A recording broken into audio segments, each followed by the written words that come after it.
I never expected to find an antique chest on my doorstep at 7 a.m. on Thanksgiving morning. But there it sat, a weathered mahogany box with brass fixtures, looking like something out of a period drama. The morning frost had already settled on its intricate metalwork, suggesting it had been there for hours. Next to it was a cream-colored envelope with my name, Olivia, written in my mother-in-law Margaret's unmistakable cursive. My hands trembled as I picked up the envelope, already dreading its contents. In the 3 years I'd been married to her son Daniel, Margaret had never given me anything without an ulterior motive. Last Christmas, she gifted me a fertility tracker with a note about continuing the family line. For my birthday, it was a book about proper family traditions, complete with highlighted passages about respecting one's elders. The note inside was brief. This chest contains the truth about your husband's past. Open it before everyone arrives for dinner. You deserve to know what kind of man you married. Margaret. I dragged the surprisingly heavy chest inside, my mind racing.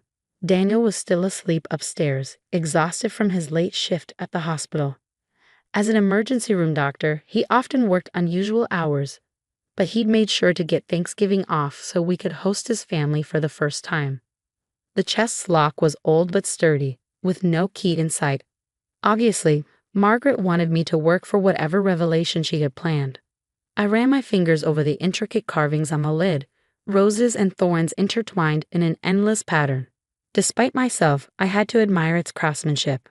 Morning, beautiful. Daniel's voice startled me. He stood in the doorway, hair tousled from sleep, looking confused at the scene before him. What's that? I hesitated, then handed him the note. His face darkened as he read it, jaw tightening in that way I'd come to recognize whenever his mother was involved. She never stops, does she? He sighed, running a hand through his hair. Whatever's in there, we can just ignore it. Give it back to her at dinner. But something in his voice caught my attention. A slight tremor, barely noticeable if you hadn't spent 3 years learning every nuance of someone's speech. You know what's in it, don't you? Liv, he wouldn't meet my eyes, which was answer enough. Daniel, what aren't you telling me? He sat heavily on our couch, suddenly looking much older than his 32 years. There are things about my past, before we met. Things I should have told you, but I was afraid. My heart pounded. Afraid of what?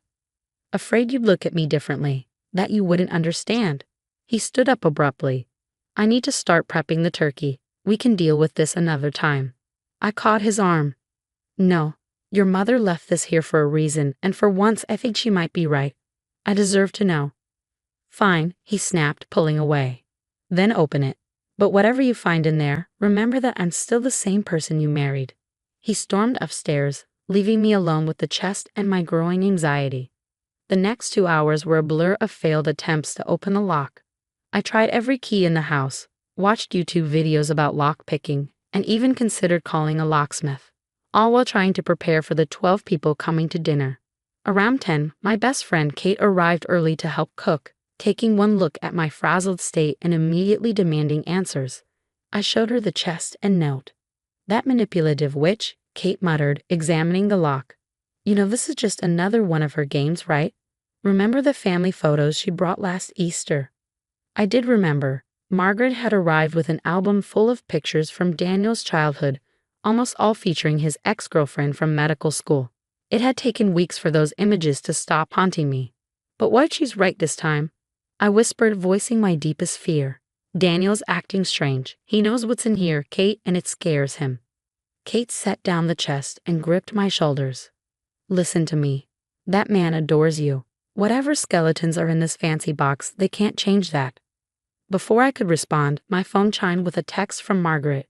I assume you found my delivery. The key will be with me at dinner. Come early if you want it. She's playing with you, Kate warned, reading over my shoulder. Maybe, I agreed, but I'm tired of her games. I grabbed my car keys. Can you watch the turkey? I'll be back in 30 minutes. The drive to Margaret's house was familiar. We'd made it countless times for Sunday dinners and holiday celebrations. But today, every mile felt charged with purpose. Her perfectly maintained Victorian home came into view, its pristine white paint and immaculate garden hiding years of casual cruelty and calculated manipulation. Margaret opened the door before I could knock, a smile playing at her lips. I had a feeling you'd come. She led me into her formal living room, where the key lay on a velvet cushion like some sort of prize. "Before I give you this," she said, picking it up, "ask yourself if you're ready for what it reveals. Some truths can't be unknown once they're learned." "What I'm ready for," I said through gritted teeth, "is for you to stop playing these mind games. Either give me the key, or I'm leaving, and taking the chest to a locksmith." Something flickered in her eyes, respect, maybe, or surprise at my backbone. Without another word, she handed me the key. It was small and golden, with the same rose pattern as the chest. "When you open it," she called as I headed for the door, "remember that I tried to warn you about him from the beginning." I was halfway to my car when my phone buzzed with a text from Daniel. "Where are you? Please don't open that chest. Come home. We need to talk." But it was too late. I'd spent 3 years letting Margaret's insinuations and Daniel's evasions shape our marriage. Whatever truth lay in that chest, I needed to face it head on. I pulled into our driveway, the key burning a hole in my pocket. Kate met me at the door, her expression worried. "Daniel's been pacing upstairs since you left. What are you going to do?" I took a deep breath, clutching the key. "I'm going to open that chest, and whatever I find inside, well, I guess we'll all have something to discuss at Thanksgiving dinner." The old lock turned with surprising ease, as if it had been waiting for this moment. As I lifted the heavy lid, I heard Daniel's footsteps on the stairs behind me. But my attention was fixed on the contents of the chest, and the secrets they revealed about the man I thought I knew completely. Inside the chest lay a collection of newspaper clippings, yellowed with age but carefully preserved in plastic sleeves. The headlines jumped out at me. "Local teen hero saves family from fire." "Mystery Good Samaritan identified," and "Daniel Preston, the boy who risked everything." Each article featured photos of a younger Daniel, his face smudged with soot but eyes bright with determination. Beneath the clippings was a singed firefighter's badge, its metal surface scratched and tarnished. A folded letter accompanied it, the paper crisp despite its age, addressed to Daniel Preston Sr. "Live, wait." Daniel's voice cracked behind me, but I was already unfolding the letter. "Dear Dad," it began. "By the time you read this, I'll have already accepted the firefighter position in Boston. I know you and Mom wanted me to follow in your footsteps and become a doctor, but I can't ignore my calling. The work I've done as a volunteer firefighter these past 2 years has shown me who I really am." I looked up at Daniel, who stood frozen on the stairs. "You were a firefighter?" He nodded slowly, coming to sit beside me. "For 3 years, right after high school. It was all I ever wanted to be." "But what happened? Why did you become a doctor instead?" His hands shook as he picked up the badge. "There was a call, an apartment complex. We got everyone out, except—" He closed his eyes, the memory clearly painful. "There was a little girl, maybe 6 years old.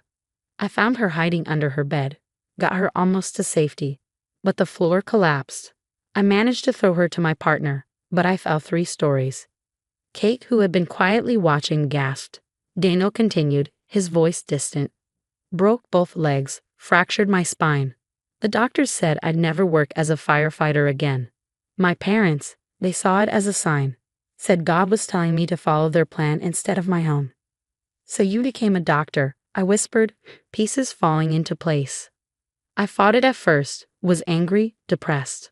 But eventually, I realized that even if I couldn't run into burning buildings, I could still save lives. Just in a different way." I shuffled through more papers in the chest, finding medical records, physical therapy notes, and finally, a small wooden box. Inside was a Medal of Valor, awarded for that final rescue. "Why didn't you ever tell me?" Daniel's laugh was bitter. "My mother made it clear that part of my life was better forgotten. Said no respectable doctor's wife would want to be married to a former firefighter, that it would hurt my reputation, our social standing." "That's ridiculous," Kate interjected. "You're a hero." "But wait," I said, something not adding up. "Your mother left this chest. Why would she want me to know this now?" Daniel's expression darkened. "Because she found out about the trust fund." "What trust fund?" "The fire department has a fund for injured firefighters. I never touched it, didn't need to with my parents paying for medical school. But last month, I transferred it all to a children's burn unit. Mom was furious when she found out, said I was throwing away my inheritance." The doorbell rang, making us all jump. Through the window, I could see Margaret and her husband Richard climbing our front steps, arriving early as usual.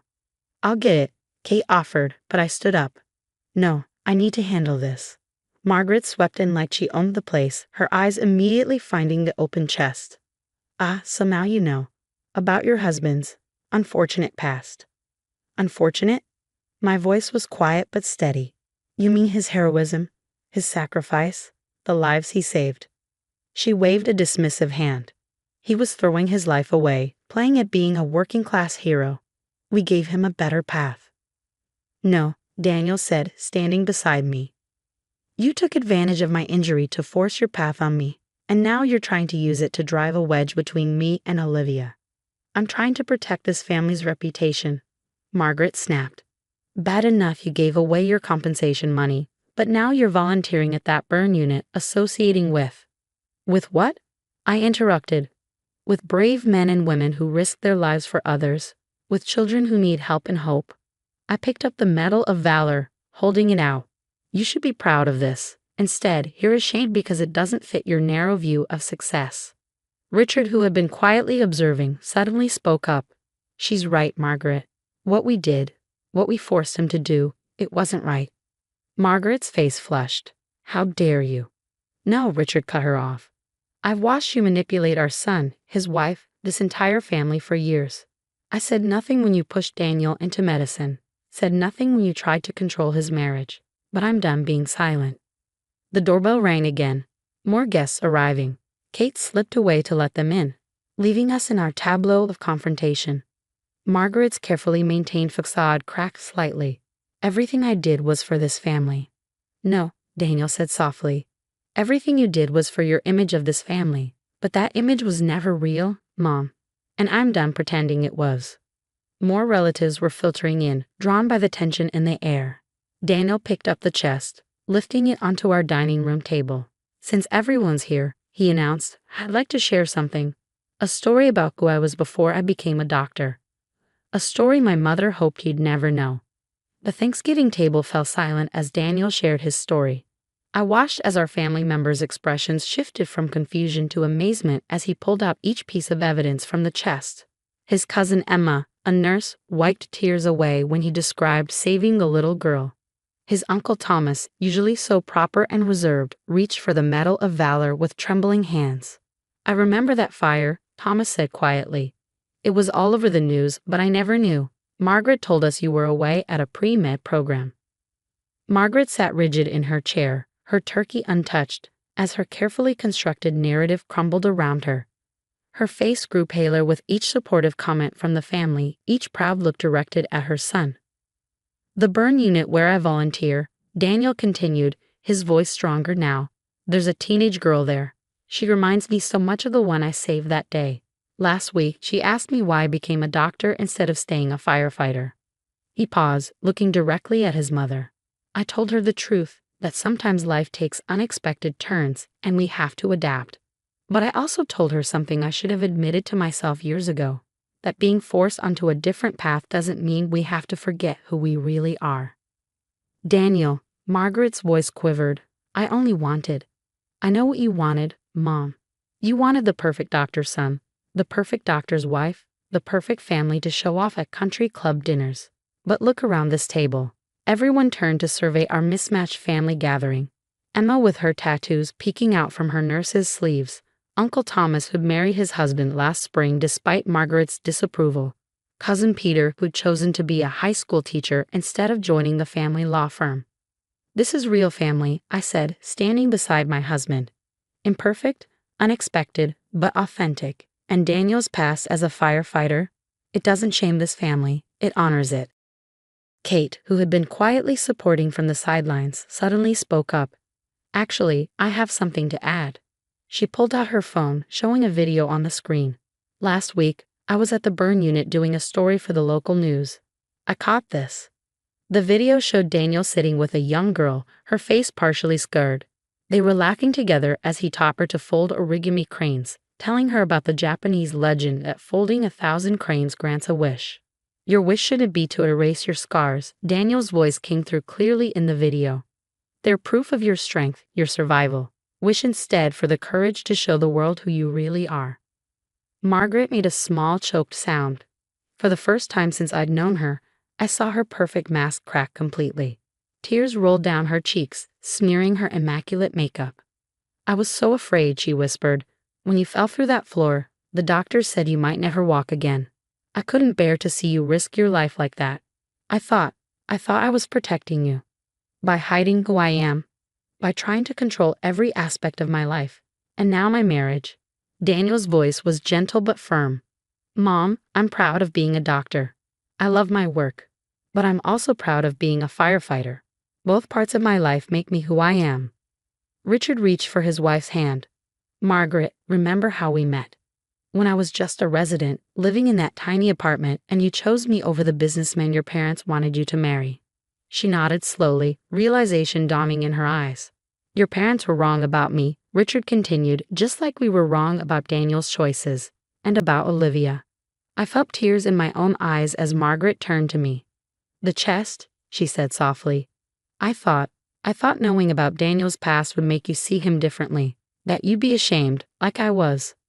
Ashamed. I picked up the Medal of Valor, holding it out to her. This is your son's legacy. Not just the medical degree on his wall or the position at the hospital. All of it, and I love every part of him, firefighter, doctor, and everything in between. Margaret stood shakily, walking around the table to where we stood. She took the medal in her hands, really looking at it for the first time. Then, to everyone's surprise, she hugged Daniel tightly. I'm sorry, she whispered. I'm so sorry. The tension in the room dissolved into tears, laughter, and the sharing of long-buried stories. As we finally settled in to eat our now cold turkey, I watched my mother-in-law carefully place the Medal of Valor on our mantelpiece, right next to Daniel's medical school graduation photo. Later that night, after the dishes were cleared and the family had gone home, Daniel and I sat on our porch swing, his arm around me as we watched the stars. Thank you, he said softly, for loving all of me. I snuggled closer. Always. But you know what this means, right? What? Next Thanksgiving, you're teaching everyone how to fold origami cranes. He laughed, the sound free and unburdened for the first time in years. Above us, the stars twinkled like tiny flames, each one a reminder that sometimes the brightest light comes from the truth we're most afraid to share.